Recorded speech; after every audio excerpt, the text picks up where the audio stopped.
So I take away a portion. So I'm going to analyze some portions. So since we do by circuit, by section again. So from here, so this one yung CBF04 na supply from the chilled water pipe riser. So I take a section ng isang root. So ito na siya. So I put the dimensions and you have also the sizes here. And the GPM also we have this one. I'm going to copy that one. Okay, and I'm gonna put it in here.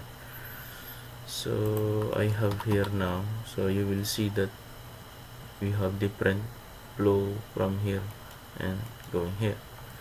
So starting from 57.82 GPM, then 45.43 GPM, and to 4.13 GPM to the branches. So I'll name this one as we can tag this one. Okay, so I put a section here. So you have section 1 to 1 A, and you have your 1 B to 2. Okay, so from our table, so pipe sizing, so we go to pipe run. So that will be, I'm gonna put here so that it will be 1 to 2. Then starting by section, so 1 to 2. So pipe run starting from 1 here going to 2. Okay. Then I will start with section. So we'll start with section. Start with section 1 to 1 does A. Okay, so we have your item, so it will be a pipe. Then the volume flow rate we have, so that will be, how much is that one? So that is 57.82. that is the GPM. So it is 57.82. So we need to compute again your Reynolds number and what type of flow you have to indicate on the table. So for the liters per second, you can convert that one.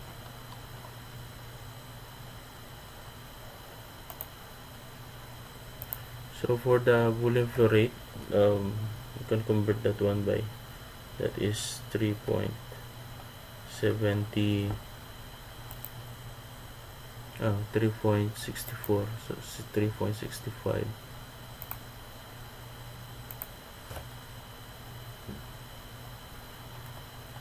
So you have the value 3.65. Okay, so let's compute the Reynolds number.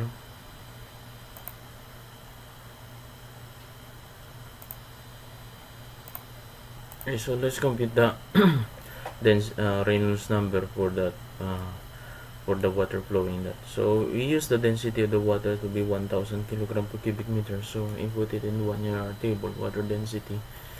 Then we have the diameter inside, so let's focus on these portions only, that is 1 to 1 does A.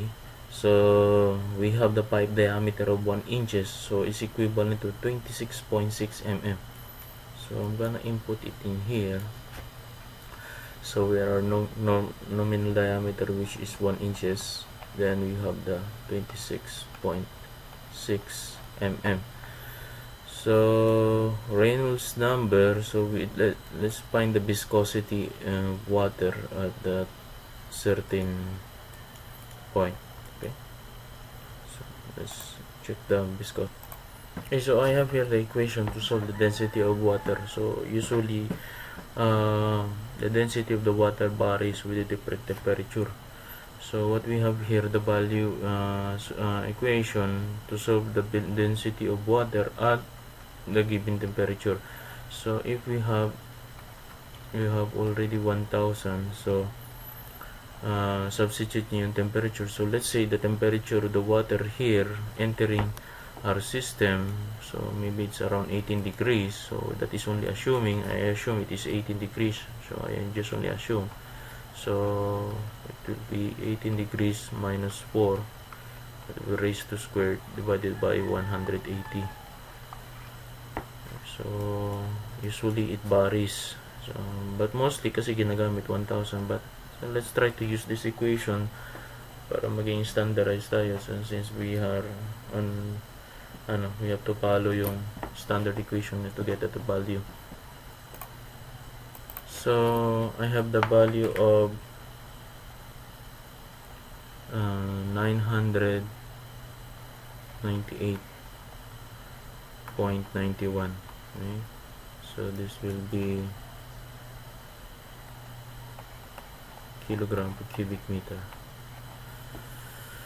And I'm going to replace what is sinulat ko dito. So it will be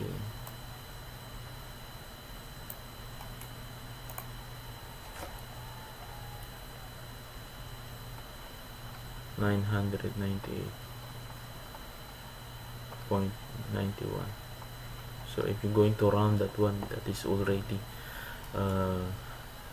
called it 1,000. But for technical purposes kasi usually densities of the water varies. So nagbaba, it depends on the temperature. Now so let's go to substitutive value. So what we kulang na lang natin is yung viscosity. So we can use this equation. This is the book from Fluid Mechanics and Fundamental Application 3rd edition. So we can use this equation to compute the viscosity of water at the different temperature. Now applying this one to our equation, to our problem, so we have now here, so that will be 2.414 times 10 to the power negative 5, so that is a constant. B is also constant, C is also constant with a given value. Okay, so we have your value of your A, 2.414 times 10 to the power negative 5 Newton second per square meter. You have the value of B, 247.8 Kelvin, and you have the value of C, which is 140 Kelvin. So this is around 2.5% error in viscosity. Temperature ranges to 0 degrees to 300. So mababang percentage na yun naman siya. Then we can substituting that one. Okay, so since we have 18 degrees assuming ang temperature natin, so we have 18 degrees plus 273, have 291. So then finally we have 0.00105 Newton second per square meter. So we have now what is your density. So computing the Reynolds number, so we have, so you have your density, which is 998.91. So this will be kilogram per cubic meter. And we have the diameter inches. Inside you have 26.6. 26.6. we have sorry, this is so this is divided by 1000 to make it 0.026.6 meter, then multiply by the velocity. So the pipe velocity, it will be 6.54. So we have 6.54 meter per second.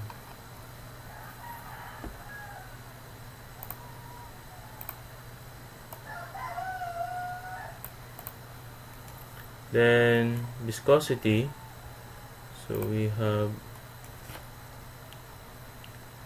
0.00105 Newton second per square meter. Okay, So we have the value of Reynolds number of 165,499.4. Okay, so plug it into our table. So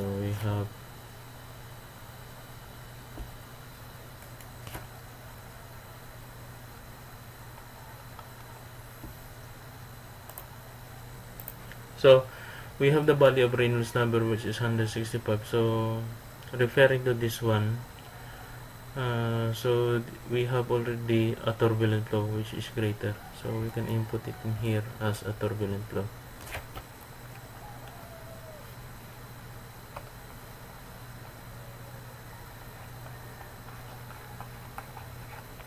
Turbulent. Okay, so we have a turbulent flow coming here. Now so we have now we're in turbulent flow, so we'll be using to get the friction factor equation. So we can compute your HF, so that will be, so we have this equation again. So parang katulad nito, parang katulad din sa nakaraan sa ducting. So we have for laminar flow, okay, again, and for turbulent flow. So the value for this one, we use the Moody's diagram. Again, reiterate ko na naman, Moody's diagram. Okay, so plug in yung Moody's diagram natin.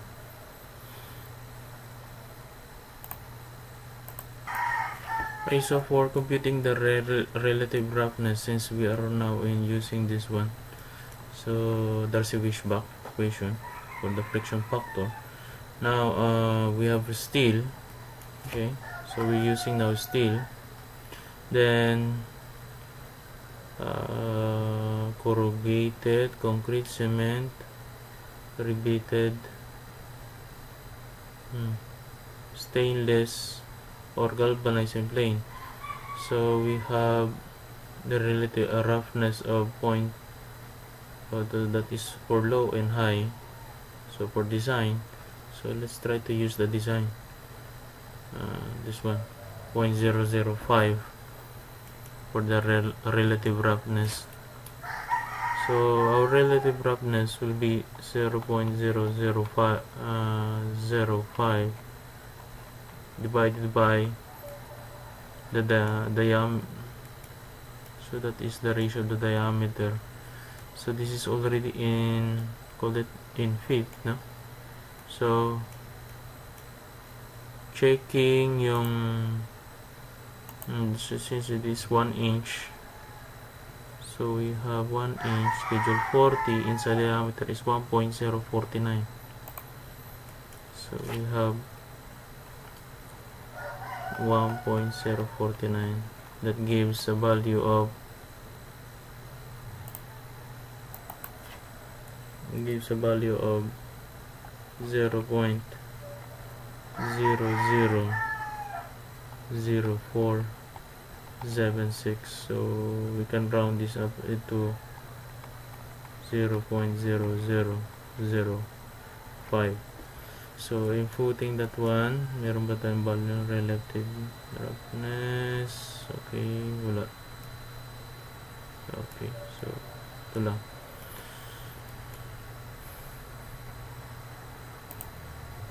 Okay, so plotting that one, so that is 1.6.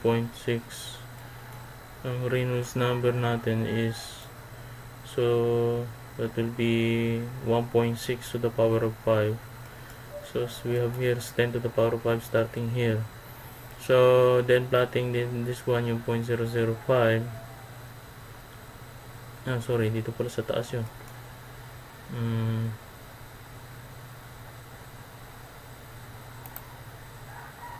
So let's try to move this one up. So this is 0.005. So somewhere it falls beyond dito banda. Okay.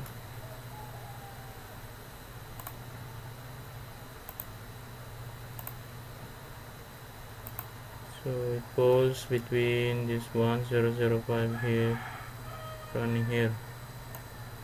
So we have the value. So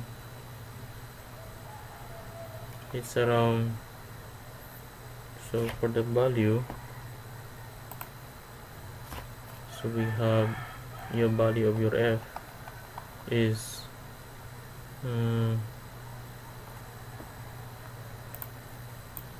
so it will be 0.019.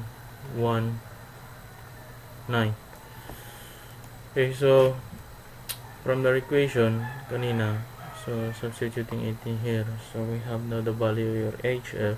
So your HF now, it will be 0.019.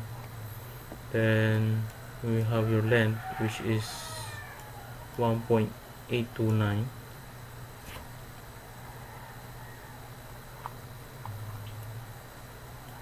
So we have 1.829.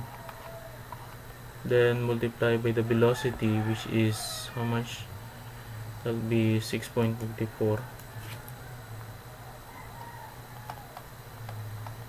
meter per second. So it will be squared, then divided by the value of the diameter, which is 0.0266 meter, then multiply by the gravity 2 times 9.81 meter per second squared. So finally we have the value of 2.85 meter. Okay.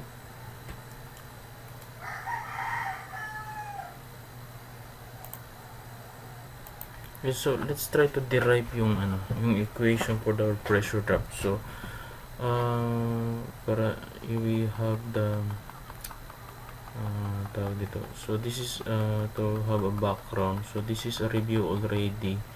So tinuro na rin ito sa inyo previously from your fluid mechanics and also in your thermodynamics. So if we have a pipe here, so that is from your fluid thermodynamics. Usually we have your potential energy 1 incoming, then we have your kinetic energy 1 also incoming, then you have your internal energy 1, and we have your workflow 1. So the same also based on the continuity equation. So what goes in should be goes out. So we have potential energy 2, kinetic energy 2, internal energy 2, and we have your workflow 2. Then usually we're going to supply a work, there's ideally, so we have that system, we putting the work, and if you have a work, you have supply a heat. Okay, so going back to your so we have now from your thermodynamics is usually we have your energy in and your energy out, and that will be your potential energy 1 plus your kinetic energy 1 plus the change internal energy 1 plus the workflow 1 plus your work. So usually okay, to determine, then is equal to potential energy 2 plus kinetic energy 2 plus your internal energy 2 plus your workflow 2 and plus your heat. Now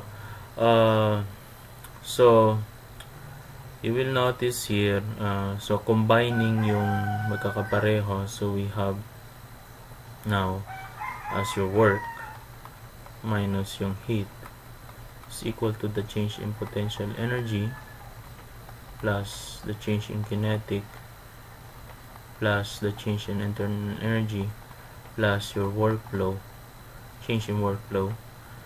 Okay, so change in workflow, so it should have an F. Now so since it is a 5, it's a section of 5, so so there is no work supply, so work will be 0. No work supply. Okay, and we have also, we don't see the change in temperature, so it will be 0. No change in temperature.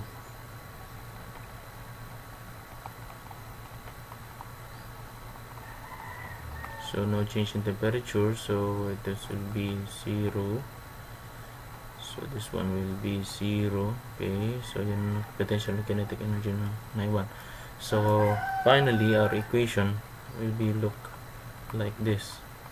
So we have a change in potential energy plus your change in kinetic plus your change in workflow. Okay, so let's try to expand this one. So this will become your, this is your Q. You could change in potential energy, so that will be mass gravity times your change in elevation, H1 to H2, the change in elevation, then plus your 1/2 mass times your velocity 2 squared minus your velocity 1 squared plus your workflow. So workflow, that will be your pressure 2 volume flow rate 2 minus pressure 1 volume flow rate, this is 1. Okay, where your volume flow rate, since it is a 5, there is no change in diameter, where your volume flow rate 2 is equal to volume flow rate 1. So no change in diameter of the pipe, no change in diameter of the pipe, so that's why it is equal. So, and also no change in flow rate, also no change in diameter of the pipe and flow rate. Okay, so we can change our equation. We have H2 high elevation 1 plus your 1/2 mass times your velocity 2 squared minus velocity 1 squared plus volume flow rate multiply by P2 minus your P1. So that will be our equation na.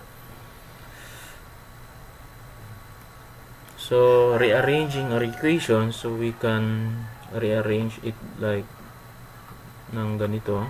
So that will be P1 minus your P2. So this will be multiplied by your volume flow rate, which is equal to the mass times gravity H2 minus your H1 plus 1/2 mass times the velocity 2 squared minus your velocity 1 squared. Then we have plus yung heat. So we're going to multiply the whole equation by the weight flow rate. Okay, so that will be multiplied by 1 over the weight flow rate. So may designation na dot niyan, sabihin it's a rate. So weight flow rate, that will be, can be expressed as ang weight flow rate. So it can be expressed, ang weight flow rate can be expressed as, we have your weight flow rate can be expressed as mass flow rate times the gravity. Okay. So if we multiply that one, we can change your P1 to P2, and also our specific weight is equal to your weight flow rate divided by the volume flow rate. Okay, so we can change this one, P1 to minus your P2, so this will become your specific weight. So reverse lang natin siya. Then this will be, so this is becomes now mass flow rate divided by the weight flow rate. So this is already mass and gravity times the height.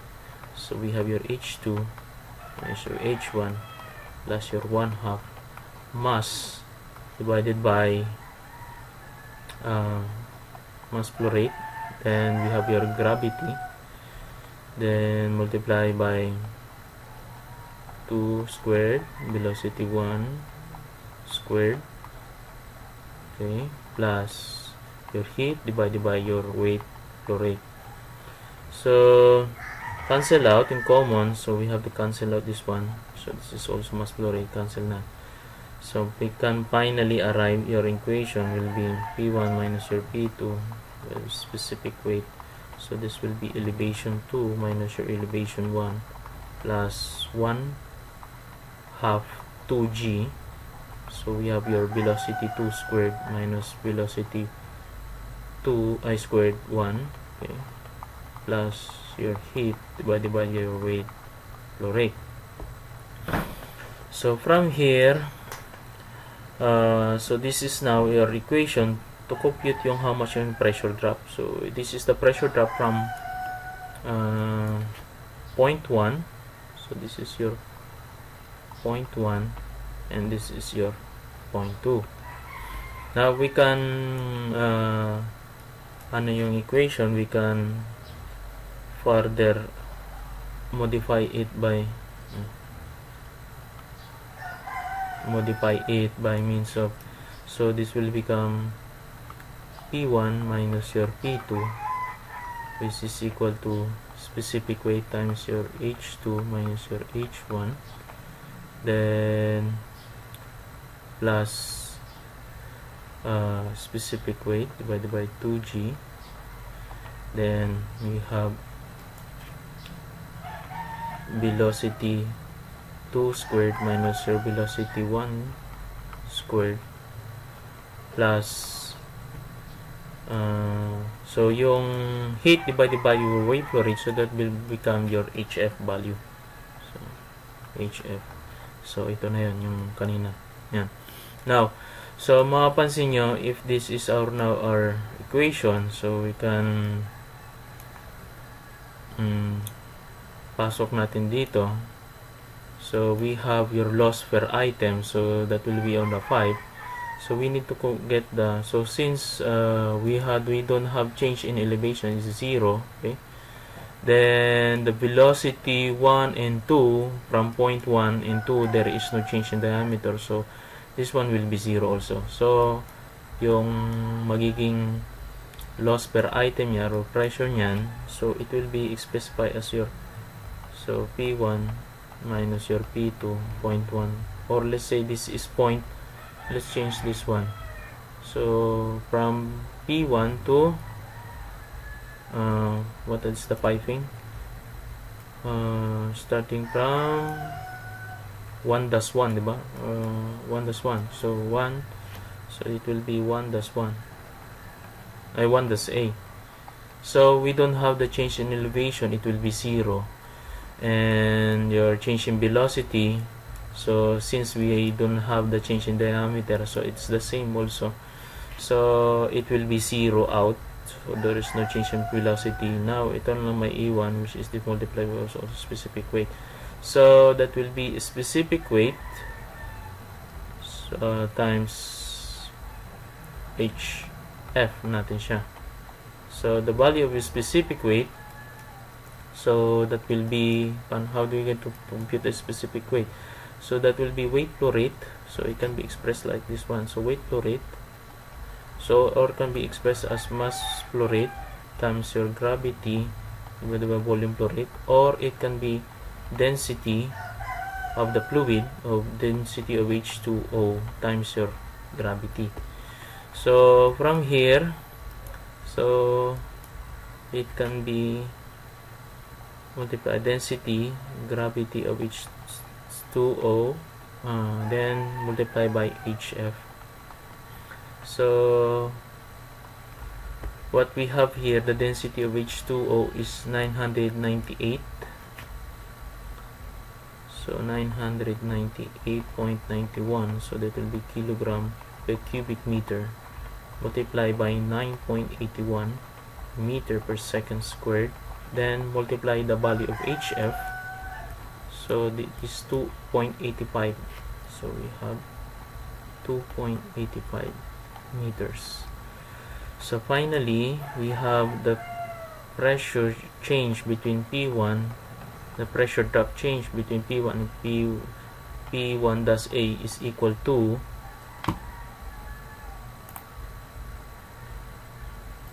so we have the value of 27,928. So check natin ang units. So very important, we check our units. If it is usually ang unit, it must be Newton per square meter. So since it is a pressure, so makikita nyo, we have kilogram meter second squared. So that is already Newton. Then check nyo meter, cancel out, square meter. So we are on the right track. Yung natin solution natin. So that will be 27,928. So that will be the friction loss. So I'm gonna input it here. Let's put it here para magkasya. So we have 27,928. Okay.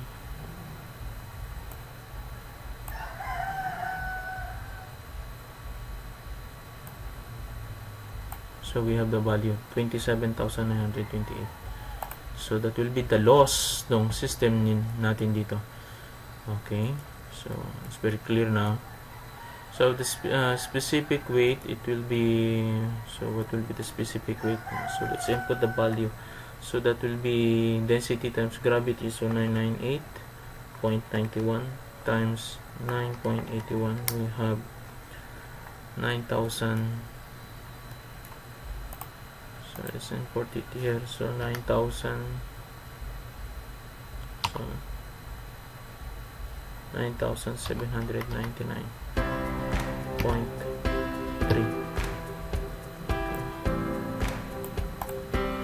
So 9,979.3 is the value.